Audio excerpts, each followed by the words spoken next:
Facebook, DSTV channel 279, all across the world on 3news.com. I am Alfred Ocansey. Tonight, it's emerging that there was a swell in the grant of mining licenses in the last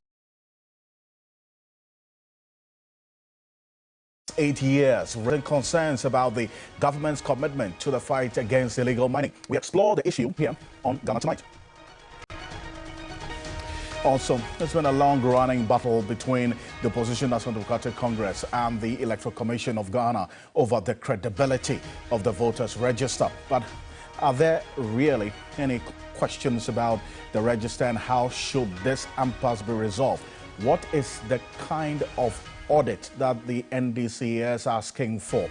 We have details for you ahead of that demonstration. Nationwide demonstration tomorrow in all 16 regions. The NDC give an indication of what they intend to do going forward. The Ghana Police Service has also detailed the routes that have been approved and agreed upon, and measures they have put in place as well. Call it the Enough is Enough demonstration. We'll find out exactly what's been happening ahead of tomorrow. Stay with us here on your Election Command Center. As always, you're an integral part of the conversation. Let's hear from you. The hashtag we're using is Ghana Tonight on Facebook and on X. Let's get talking. Let's settle for Ghana Briefs.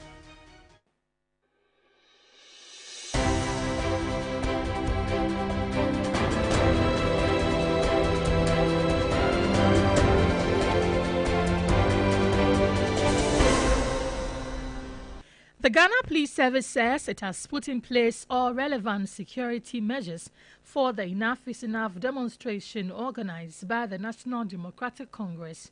Having communicated the responsibilities to the organizers, the police say they will hold organizers and participants responsible if they breach any rules during the nationwide protest. The NDC would on Tuesday begin a series of protests across the country to demand for the forensic audit of the 2024 voters register. The organizers of the demonstration have been duly notified of their responsibilities under Section 3 of the Public Order Act 1994, Act 491. The organizers have also been informed that they have a duty to abide by all other laws, since they will be held responsible for any breaches. The Forum for Development and Accountable Governance is urging an independent forensic audit of the voter register ahead of the 2024 general elections, citing concerns over widespread anomalies, allegations of manipulation, and the Electoral Commission's inaction to address them. The forum seeks to ensure the integrity and credibility of the electoral process. The dismissive reaction from the Electoral Commission only exacerbates these concerns, leading us to believe that the integrity of the 2024 general elections is at risk. In the light of these developments, ladies and gentlemen, we unequivocally join the growing chorus of voices demanding an independent forensic audit of the voter register.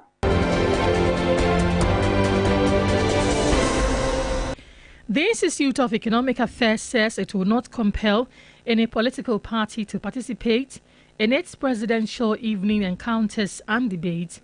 This was after the spokesperson for Dr. Mahmoud Bawumia's campaign team, Dennis Miracles Abuaji, indicated that the NPP will not be part of the debate if the NDC is not participating.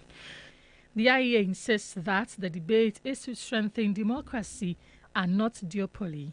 The purpose of the evening encounters and the debates is to provide a platform for the candidates to present their visions, plans, strategies, and explain further their manifestos to the electorate, and allow the electorate to ask questions to enable them make informed choices on Election Day, 7th December 2024. NPP flag bearer Dr. Mahmoud Bawumia has chided former President John Mahama for making remarks that he considers unbefitting of a former head of state.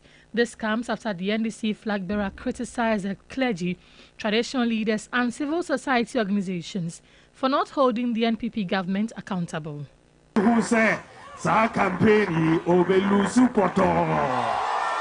He's realized he's about losing miserably, so everything gets him angry. I have heard him insulting the clergy, traditional leaders, imams, CSOs. He says they are all hypocrites.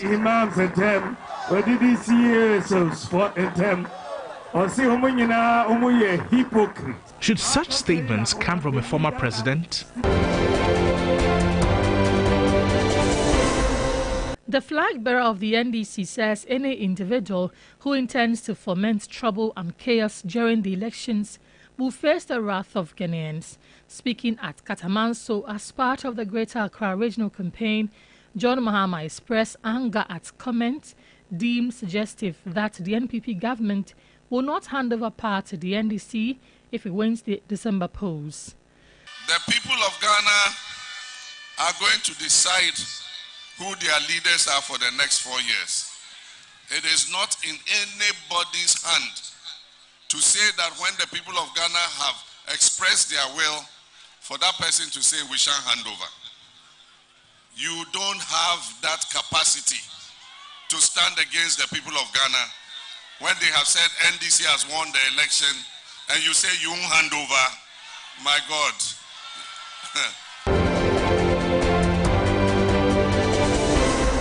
The Bank of Ghana's 2023 annual fraud report indicates cash theft or cash suppression was the most common type of fraud committed by bank staff, accounting for 77% of reported cases. While the overall number of fraud cases in the banking sector increased slightly by 5% in 2023, the total loss value associated with these cases rose by 7% to 88 million cedis, while attempted fraud cases in the banking and SDI sectors declined sharply by 59% in 2023 compared to 2022. The total loss value associated with these cases stood at approximately 72 million cedis, a 29% increase over the 2022 figure of 56 million cedis recorded. He emphasizes the importance of awareness and prevention measures to address these fraud trends and ensure the integrity of the banking system.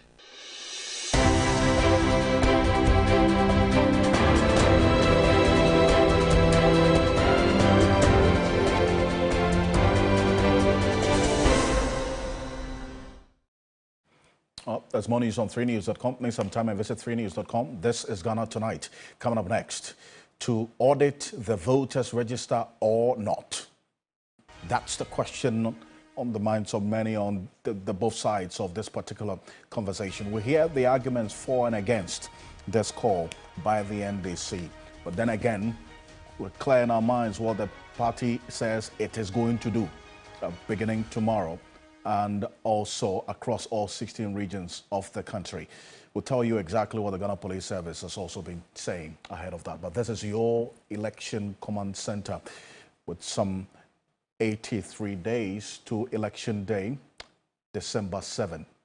Will remain your election command center.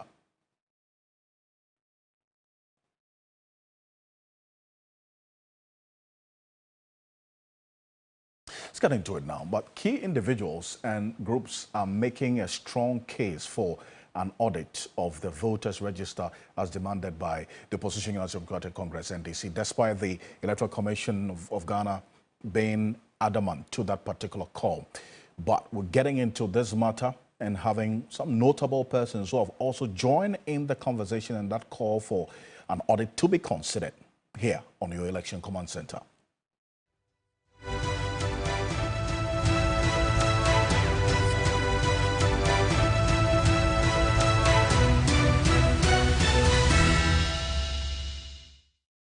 The Electoral Commission has been clear on its stance. There is no need for any form of audit of this electoral register going into the elections.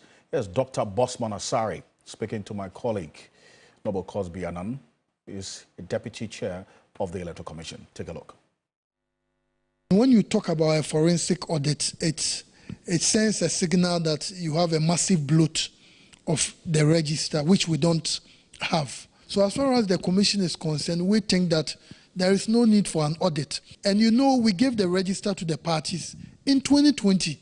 We gave it to them in 2023. So we think that the parties themselves should be in a position to be able to assess whether all the details they themselves put together during the registration in 2020, in 2023, 2024, they are intact. But you know, since the register we gave to the NDC, we gave to the MPP, the GFP, all the parties, now that document has changed because the exhibition was meant to do corrections. We say without any shadow of doubt that all the problems you have identified, which is influencing you to call for an audit, all the problems we have also identified. But for you to be convinced, we are calling you because you are interested in a credible register. The EC, our penchant, what is motivating us is that we are producing a document that is robust, that is credible, to use in the December 7th general elections. No, we think that what will change something is the discussion table. We coming together, although we concede that political parties is something which is entrenched in our laws. Individuals can come together and demonstrate, express concerns as far as they have certain things to express concerns about. So that one is not a problem to have. But we think that if the objective of the NDC is a solution to have a well, so that's Dr. Bosman Asare there, and saying a number of things, touching on the demonstration and then also the decision by the NDC, in fact, to resort to that particular avenue to drum home their issues. But there are a number of people who have not just raised questions about the Electoral Commission's position, but also supported the NDC's call for a forensic audit. And I'm going to run you through it in a bit.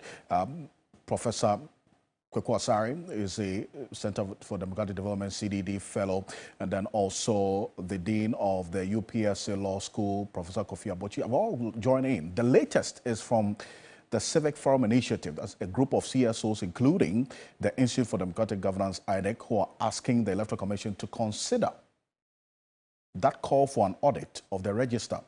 Now, running through a brief part of the statement that this Civic Forum Initiative issued just some few minutes ago. Take a look at this. They say the NDC has a legitimate right to demand a register that is fit for purpose. However, we are also mindful of the potential risks that large-scale demonstrations can pose, particularly in the current politically charged environment. That we believe that the impasse between the NDC and the Electoral Commission can be resolved without confrontation. Instead, it requires sincere and constructive dialogue between all stakeholders involved.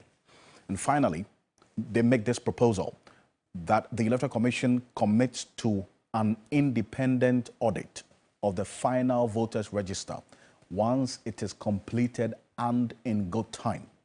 The emphasis there, that proposal for an independent audit of the final voters register. So then we put a question to Sami Jemfi, who is the National Communications Officer of the NDC. Ask, what exactly is this audit they're asking for? What does it entail? He gives some detail on key point on Saturday here on TV3. Take a look.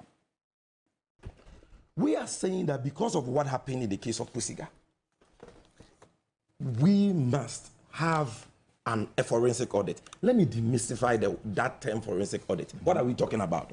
We are talking about all political parties nominating IT experts and people who are well-versed in the systems for our voters register to sit with reps of the EC to investigate, because the register is in an encrypted IT system. And it is only through such an investigation that we can know those who have entered the EC's register, and whether or not they entered those registers, the register at the right time and with authorization, because the system will have the footprints of all those entries.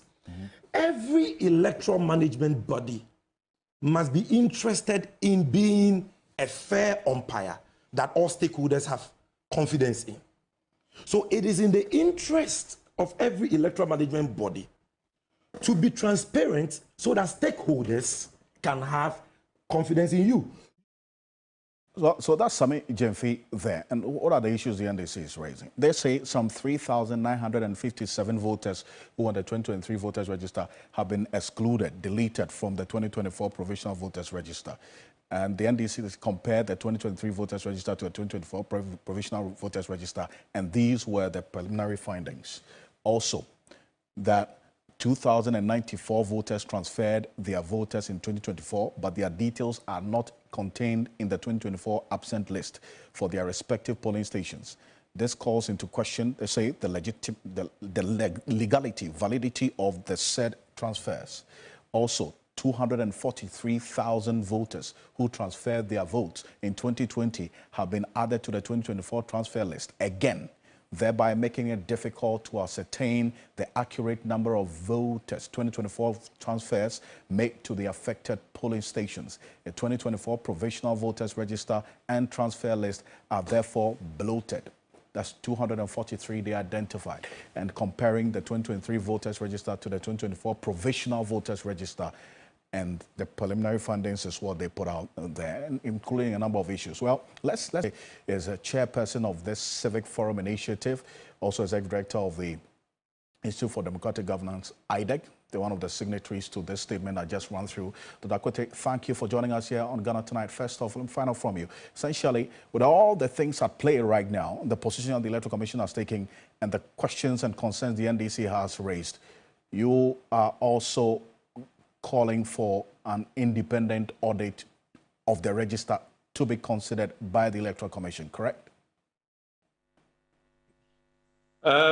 Yes, I think because of the evidence of mistrust between the two institutions, I think it ought to be resolved. And if bilaterally they can't do the job because of their suspicions, then it's important to have a third party, like an arbitrator. You know, in every situation where there is an impasse or two people cannot sit together, jaw in across all domains, you get a third person that they could talk through to be able to find a way forward. And truly, it's in our interest that NDC and MPP and the Electoral Commission are always to discuss issues in a very cordial manner. You know, they are the referees, they are the rule makers. FIFA and its referees and footballers, no matter the tension, no matter the stakes, they find a way to work together. And I think that is what we can say now. We were a bit concerned about if it's the register and its integrity and credibility and what would assure that. We think it should be a conversation, but we have two dominant parties, major parties. They are the ones in parliament today, and they tend to have a strong following.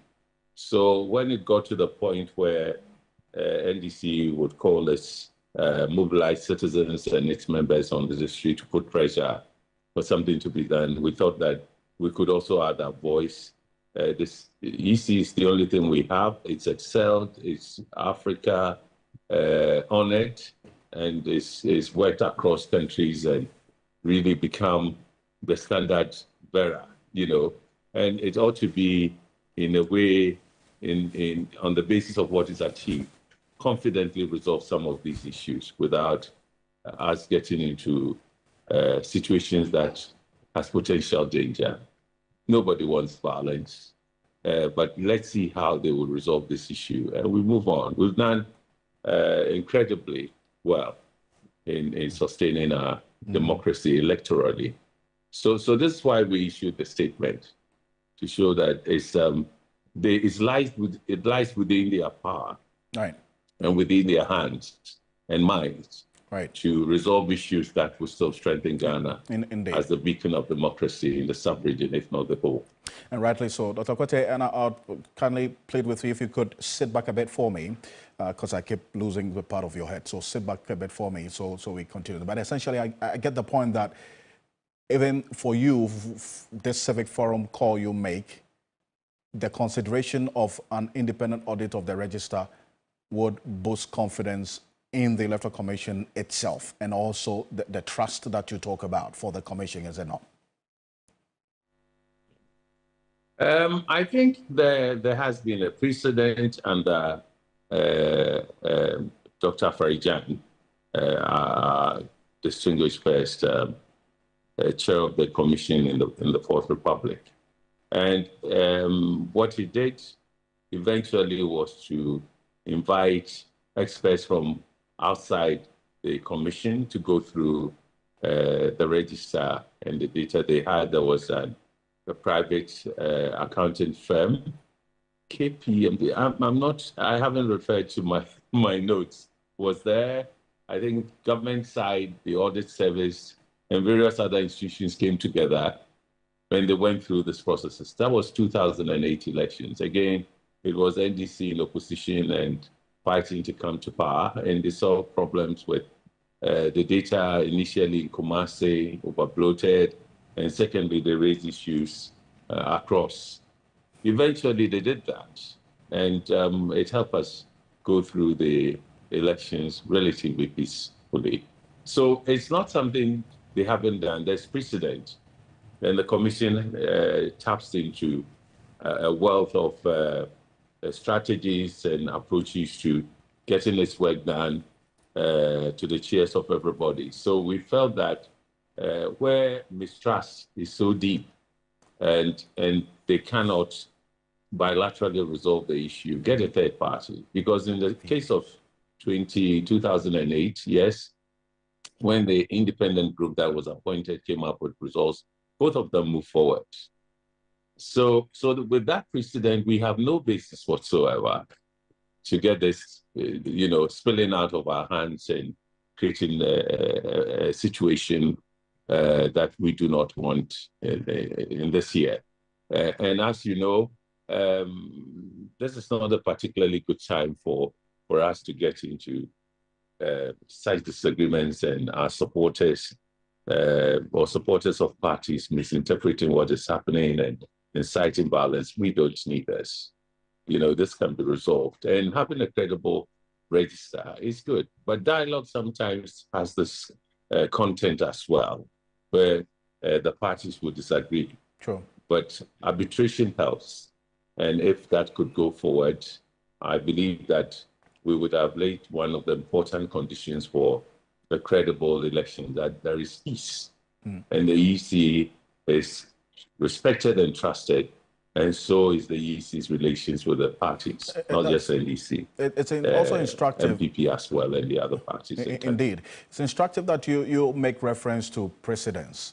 The fact that this call for this audit of the register is not new, essentially, really, in our electoral history as a country and what happened in 2008. But then again, the Electoral Commission's position this time around is that the exhibition exercise is one of the corrective measures or exercises in the entire chain of the electoral process. And so the exhibition has corrected the issues the NDC raised. Reason why they say the audit call is not necessary, not very important in their view.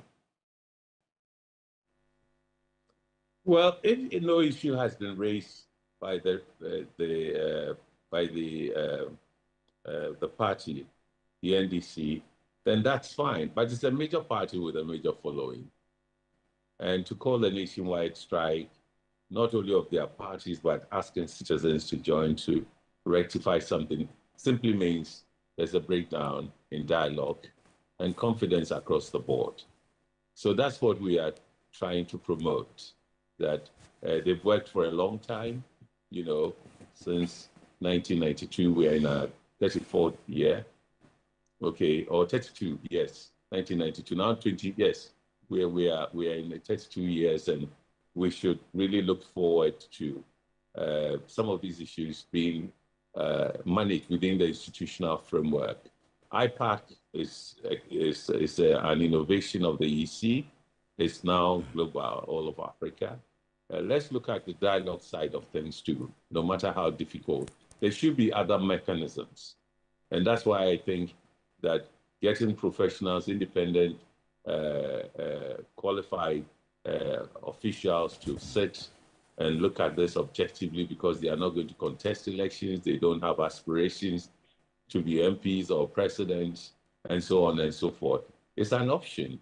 Alternative dispute resolution is even adopted by the courts. Right. It's not always the rigid thing. So we believe sincerely that the stakes are high, and so it will affect the referee and how people perceive the referee, maybe the actions it takes and how it handles things. So these things are normal and natural, but we should have mechanisms for their resolution, and we believe we have it within the country, and the EC has always stood up in some of these matters under different leaders they've had. They should be able to resolve this. Right. They shouldn't get out of control whereby we are seeing violence because of this across the country. Okay. You know, that would not be good for all of us. So our EC is highly respected.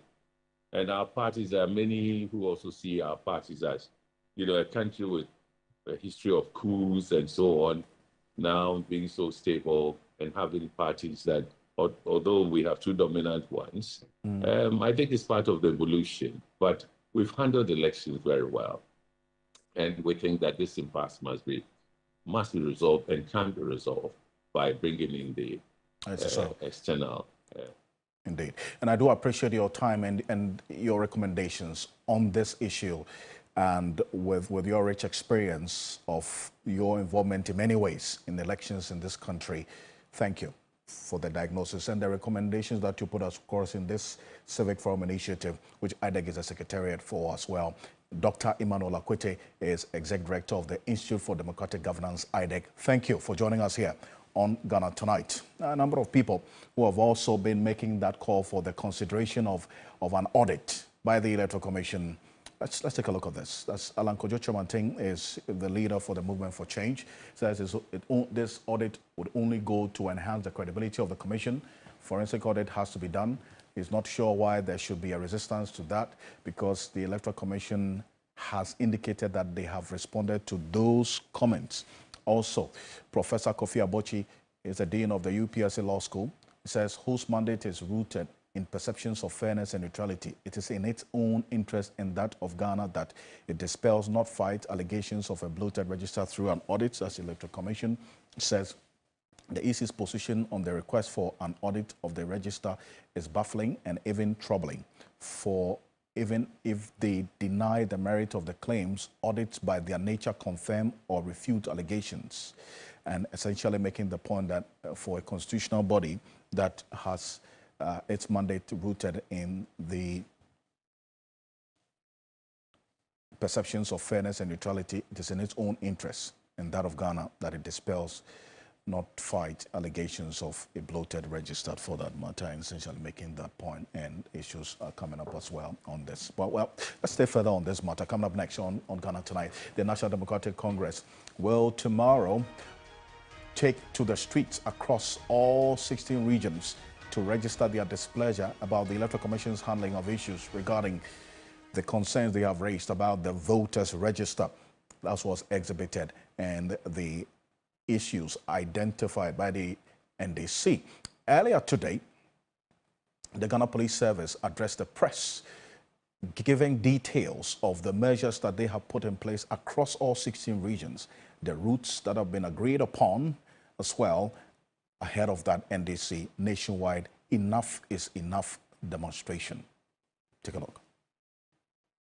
Measures have been put in place to ensure security for the planned demonstration by the National Democratic Congress, which is scheduled for tomorrow, 17th September 2024, in all regional capitals across the country. As part of preparations for the demonstration, the Ghana Police Service has extensively engaged the leadership of the NDC and the Electoral Commission. The organizers of the demonstration have been duly notified of their responsibilities under Section 3 of the Public Order Act 1994, Act 491. The organizers have also been informed that they have a duty to abide by all other laws, since they will be held responsible for any breaches. We would like to urge the organizers and also all participants in this demonstration to adhere to these arrangements and ensure full compliance of laws and all regulations. I'd like to once again give our assurance that the police will ensure the maintenance of security, law, and order throughout the period of the exercise.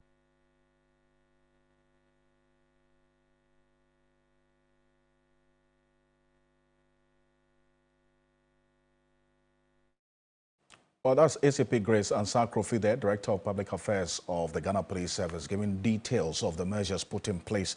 Let's say a bit further on this, because she makes reference to the responsibility that the organizers of the demonstration also have to take. Well, Dr. Tanko Computer, the Deputy Director of IT and Elections for the NDC, is joining us on Zoom. Dr. Tanko Computer, good evening. Thank you for joining us on Ghana Tonight.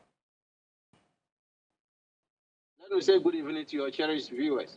I can see that you're still on the move, putting final touches to the plans ahead of tomorrow. But tell me, the NDC clearly going ahead with this. The Ghana Police Service says there's some responsibility you would have to carry as well to ensure that this is done orderly. What's the plan? Alfred, this is not the first time we are organizing demonstration in Ghana. This press conference by the police is needless, completely needless. I don't know what they intend achieving by that kind of press conference. Is it our first time of organizing press conference in Ghana? Even under this terrible government, we organized several demonstrations. It ended peacefully. We never caused any problem in all the demonstrations that we organized across the regions and then the national capital. So what are they telling us, as if this is our first time of organizing demonstration? But beyond this, they also detail the routes that have been agreed upon, some information, obviously, that the media needs to know. That's some relevant information, is it not? Very well, that one is clear. We met them. We all agreed to the route that we are going to use. We told them it's a peaceful demonstration. We are just going to present our petition to the Speaker of Parliament and then Mensa. And so we don't intend to cause any mayhem or to destabilize the peace of the regions as we are going to embark the demonstration tomorrow. So I don't know where they are coming from. But mind you, we have also picked intelligence from their wings. Those party boys they've recruited and put them as police. If they misbehave with us, they won't find it easier with us tomorrow. That's why we want the police to be professional. We know they are leaders. They are very professional. But those party boys, they should be mindful that they are now wearing the national uniform, police uniform, and not party uniform. If that is what they want, they intend to do tomorrow, then they will have showdown with us. That one, they were not going to take kindly with it. And so that's why we are also telling the leadership. We met them, and we told them, point blank, in our meeting with them, that we want professionalism because we know them. The last demonstrations we held, it was very peaceful. The police were very professional. We thank them for what they did. And we want to have the same professionalism tomorrow. But if they bring these party boys who are wearing police uniform to misbehave with us, we are going to take it because we are all Ghanaians. And it's our democratic right to demonstrate. We know that we are coming to power in the next 3 months. And so therefore, we want to make sure that we come to power and have all government installation intact, everything intact. So we are not ready to destroy anything, to destabilize anything, because we are coming to power in the next 3 months. So we are not ready to do that. We will make sure that it is peaceful. I see, but you mentioned something briefly about presenting a petition to the Speaker of Parliament, right, Honorable Alban Suman Agbagben, and also Madam Jane Mensa, the EC chair herself, correct? Very well. That's what we intend doing tomorrow. I see. And run me through the route, at least for the Greater Accra region. Where exactly are you converging and going through and before you present these petitions to these two bodies? We are converging at Obra Sport, at Circle, at 7 a.m. in the morning. Everybody will converge at Obra Sport. We'll pass through Paris School Junction, through that one, through to National Theatre, we will pass through the stadium site. From the stadium, we'll move straight to Parliament, and Parliament to present the petition to Parliament, Speaker of Parliament. From there, the Electoral Commission is closer to Parliament. Their new building, the Corporate Affairs building. We will go there. That's where we will terminate. We will present the petition to them. We expect that all the commissioners should be there. We are friendly to them. In fact, we've been engaging them. They are not our enemies. The EC is not our enemy. We are major stakeholders to whatever they are doing. So nobody should think that we are antagonizing them and all that. We just want them to do the right thing. That is what we are expecting from them, that they should do the right thing. They shouldn't think that because they were appointed by this current administration, they should be doing their bidding. They should live above reproach. That's why we will just want them to behave. And so they are not our enemies. Electoral Commission is not our enemy. We know that they are to conduct the election 2024, December 7th, but we want them to do the right thing. Right. That is what we are just expecting from them. Right. And with the other regions where this demonstration will also be taking place, what will be the termination point? What are they going to do at the end? Because you're going to present petitions to the EC and Parliament. But what's going to be happening? Well, yes, the regions too, they're also going to present petitions to the regional directors of elections, Electoral Commission, in the 15 regions. Yes, they are also presenting. They will terminate at the Electoral Commission offices, where they will do the presentation of the petitions to them. As we speak now, we are having a unified petition. Of course, that is what the only voice we are all looking for. Of course, you, the media, you are aware, looking for the audit of the register and the IT systems, of course, re-exhibit of the corrected versions of the register when it is audited. And these are the issues we are looking at. In fact, this is not the first time. This is not the first time. Their own chairman, McMahon, in 2016, was in the forefront calling for audit of the register. Their own youth organizer was calling for audit of the register. Their own running mate, Baumia, was talking of audit because some 80,000 Togolese were in the register. Madam Charlotte Osei accepted the challenge and formed a committee to do the audit. They did organize an audit. We all made appearance before the committee, Justice Crab Committee. So why is Jean Mensa running away from audit? What are they hiding? Why are they running away from audit? With all the compelling evidence we have found about the register and all that, they still think that there's no need for audit. Look at the time when these MPP people were in power and they were calling for the audit. They were only talking of some 76,000 to 80,000 Togolese. Today, look at the figures we are talking. Almost close to 1 million voters have been manipulated in the register. And you think we should allow this to go? Okay. And tomorrow we'll certainly be there across all the 16 regions to update our viewers and our listeners on radio as well, every step of the way. Dr. Rashid Tanko Computer, thank you very much for joining us here on Ghana Tonight. I'm grateful. Is a Deputy Director of IT and Elections for the NDC. This is your Election Command Center. Stay with us tomorrow across all media journal platforms. We'll be updating you right from the beginning of the demonstration across all the 16 regions, every step of the way, until the end of the demonstration here across all media journal platforms. This is your Election Command Center. Coming up next, we assess the mining licensing regime in Ghana and how that impacts on the fight against illegal mining, and whether or not we should be concerned, especially about getting to know now the number of mining licenses for small-scale mining that has been issued over the period. But first off, I want to give you an idea of why this issue of galamsey really should concern all of us. That reality check on a daily basis, that it is not one that we can just leave to chance and in a period of no action talk only. Something must be done differently this time around. Some members or persons who identify themselves as members of the MPP in the Suhum constituency showed up at the community manifesto program that we do here on TV3 on New Day. They have evidence of the polluted Densu River, which was at some point the major source of drinking water for the community, until now that they are unable to drink this Densu River water because of the level of pollution as we speak. And guess what? The Ghana Water Company Limited also relies on that Denison River to provide water for some parts of the eastern region and some part of the Greater Accra region as well. So think about it. Take a look. The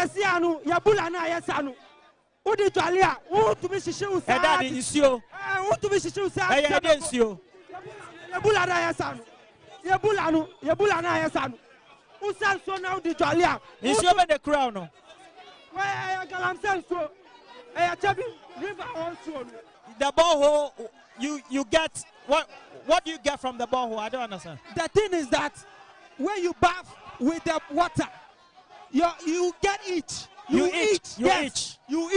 And then and why is that?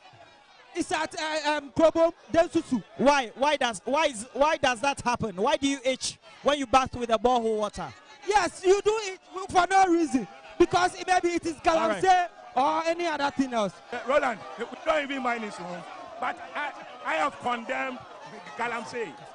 I have condemned it. I have condemned it already. So now I am moving forward, and what to do? Suhum needs a leader who will be able to move through heaven and earth to ensure that what the good people of Suhum need, they attend to them. Well, so the full complement of this is on New Day tomorrow morning, the community manifesto, bringing the microphone to your community and giving you a voice. Let your voice be heard. Here on the Your Election Command Center. We'll be in a constituency near you as we've traveled in a number of constituencies already. And we're going to do that right till some days before December 7. And that's why we are Your Election Command Center. But Member of Parliament for the North Tongue constituency is raising concerns about the number of mining licenses issued under the Akufo-Addo Bawumia-led New Patriotic Party administration, but as compared to what was issued under the ex-Royal NDC government, right from the late J.E.M. Mills till the end of 2016. He made this observation on Key Point over the weekend. Take a look. So this is the Mills Mahama ATS 56, and it's an open source, open database. Where did you get this information The from? Ghana repository for mining. So all the mining leases this is are there. online It's online. It's online. You can find it. Only 56 ATS.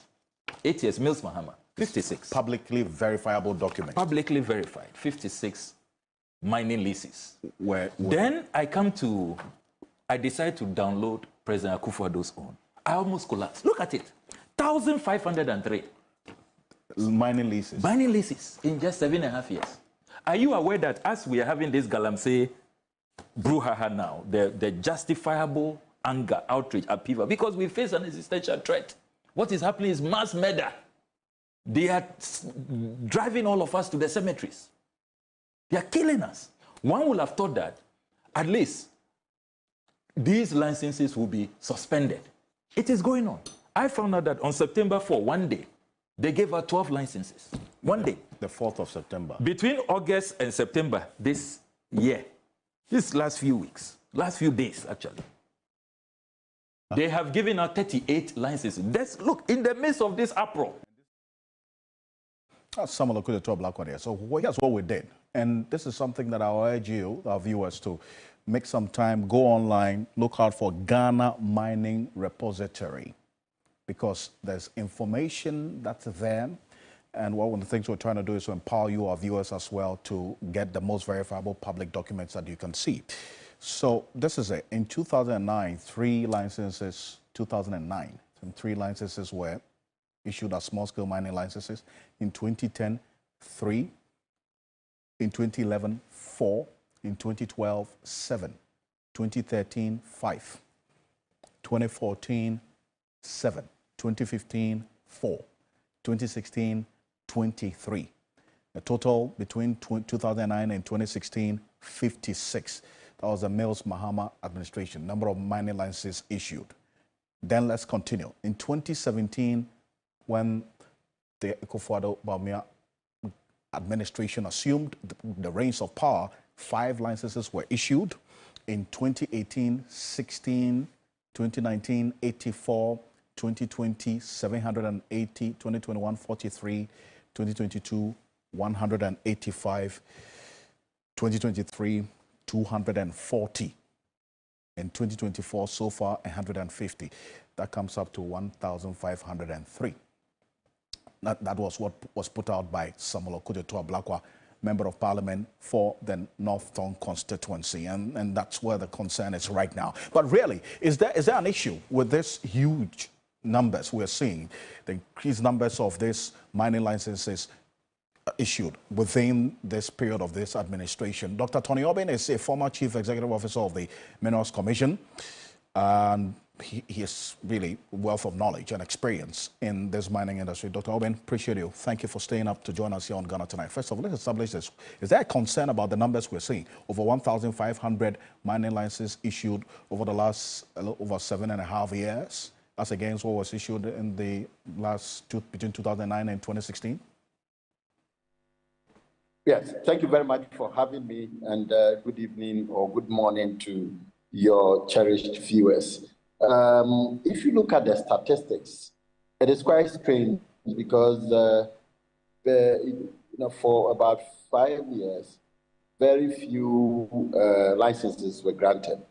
I think it was less than, for 2 years it was less than 50 or around 50. So 1,500 raises some eyebrow. But one could also look at it positively, that because they were not getting licenses, that would expose them to working illegally. But the one thing that we need to understand is that it is not only licenses that made people work legally or illegally. If you had the documents, if you had a concession and you were working outside the concession, you are working illegally. If, as you know, the licenses are not granted just as you could do anywhere, like the driver's license where one license can drive any type of vehicle. I mean, like if you have a license B, you can drive Mercedes, you can drive a Land Cruiser and all that. In the case of small-scale mining or mining in general, once you have a license, it is based on the specific concession, on the area where it is granted. So people sometimes take the license, flaunt it to people, regulators, or maybe law enforcement agencies who do not appreciate, who do not understand, and say, look, I have a license. Meanwhile, the person is working outside the area that is linked to the license. So it could be strange that within a short period, you have 1,500 licenses, issues. You want to wonder which people were given the licenses. What did they do to get all these licenses? But if you look at it from the other side, you might say, well, once they have the licenses, then they are supposed to do it according to the requirement of their license. So it's a kind of a very complex situation. But a number of questions that you asked, Dr. Tony Obin, who were giving these licenses, what are they doing with them? But then obviously you come to the reality that if they've been given licenses, then they're going to utilize them. But has the issuance of these many licenses with the objective of regularizing and preventing illegality, has it really been achieved? Because the evidence of galamsey is right before our eyes, is it not? Absolutely. So that's the point I made. People will have the licenses and flaunt it and say that, look, I have the license, and therefore I can mine anywhere. I can mine in the water bodies. You go and arrest me and say, oh, me, I have the license to mine. Meanwhile, it is completely outlawed. It's completely illegal to work on the water bodies. So the holding of the license per se does not suggest an improvement in the enforcement or in the regulation of that space. It is rather that people have the license to do what they have to do on a specific grounds. So once that is not happening, the license means nothing, and that's what we're seeing. But even after getting that many licenses, the situation has gotten worse. All right. So it just suggests that the person is doing it illegally, or those who have the license may be doing that illegally. And rightly so, and that's what we see right before us. But before I let you go, there's an issue that you want to comment on, because there's a video that's gone viral with you in there suggesting some involvement in illegal mining. What exactly is the issue? Recently, I don't know if you have seen a video making the rounds. Yes. With my picture there and all that. That's right. And I have just been looking for opportunity to let the whole world understand that this is a complete falsehood. I was there even as that was 2022. I was there even on my own group that went there. I never spoke even on the video. If you watch it carefully, I never opened my mouth. I never uttered anything. Yet you have people who are maliciously peddling the falsehood that are going to encourage illegal miners to continue doing illegal mining. That is far from the truth, because my whole life in the industry have been, based on trying to ensure that proper mining takes place. I believe small-scale mining is a good thing for Ghana, but I believe that responsible small-scale mining is what should be done in this country. Only today, I saw in my Facebook page what I had said 8 years ago, my Facebook page, what I had said 8 years ago, which said that the politicians must be very circumspect in this business, because every 4 years during the campaign, people say things, the politicians say things, and that if it were possible, all politicians, all presidential candidates must agree to say that in this elections, to say when we come to power, we will encourage small-scale illegal mining. Indeed. And I thank you very much, at least, for speaking to this as well, and then also hearing your side of the issue. But thank you. Dr. Tony Obin is a former executive director of the Minerals Commission, talking to us here on Ghana Tonight. Coming up next, after this quick break, go for Manifesto Check. There's some good news in there for those who have been watching every sort of way for fulfillment to some promises. Take a look.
Thank you so much. Dennis Barberi, we're down. Tomorrow, we're back again with Manifesto Check. On behalf of the rest of the team, thank you for staying with us here on Ghana Tonight. My name is Alfred Ocansey. Have a good night. Ghana Tonight is brought to you by Flamingo Paint. Superior durability, superior hiding, superior coverage, simply superior.